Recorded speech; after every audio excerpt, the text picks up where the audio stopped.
प्यार किए बदनाम हो गए, प्यार किए बदनाम हो गए, चर्चे हमारे सरियाम हो गए। जालू न दिलू सब तोरा जब हम बर्बाद हो गए, बर्बाद हो गए। प्यार कैलू तू हमसे साथ निभावे खातिर, प्यार कैलू तू हमसे साथ निभावे खातिर, वादा तोड़ दिहलू जान तू भुलावे खातिर, वादा तोड़ दिहलू जान तू भुलावे खातिर। कार्ड भेजलू शादी में तू आवे खातिर, कार्ड भेजलू शादी में तू आवे खातिर, वादा तोड़ दिहलू जान तू भुलावे खातिर, वादा तोड़ दिहलू जान तू भुलावे खातिर। अरे चाचारू तारा खातिर का न कैली हम, हमार बाबू जी एगो पारा रखले रहले, उ पारा बेच के चराटे में कारा बना देनी, उहे कारा पैर के हमार दिल में छाला मार दिलू। जाइए सोन मर जाई, तू कबो खुशला रह पैबू, तू कबो खुशला रह पैबू।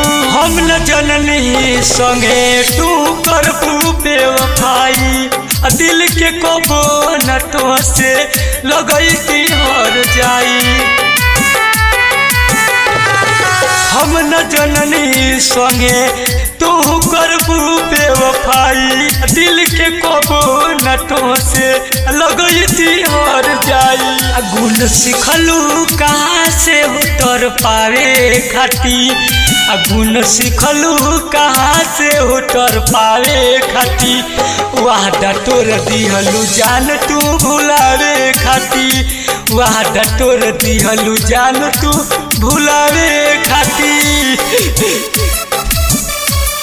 हम प्यार कैली एगो कहानी की तरह, तू भूल गइलू एगो निशानी के तरह।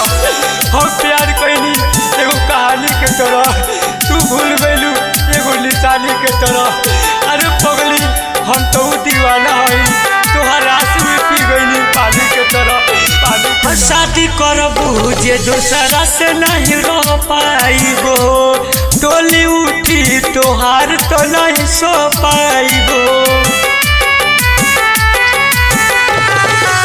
शादी करबू जे दूसरा से नहीं रह पाइबो, डोली उठी तोहार तो नहीं सो पाइबो।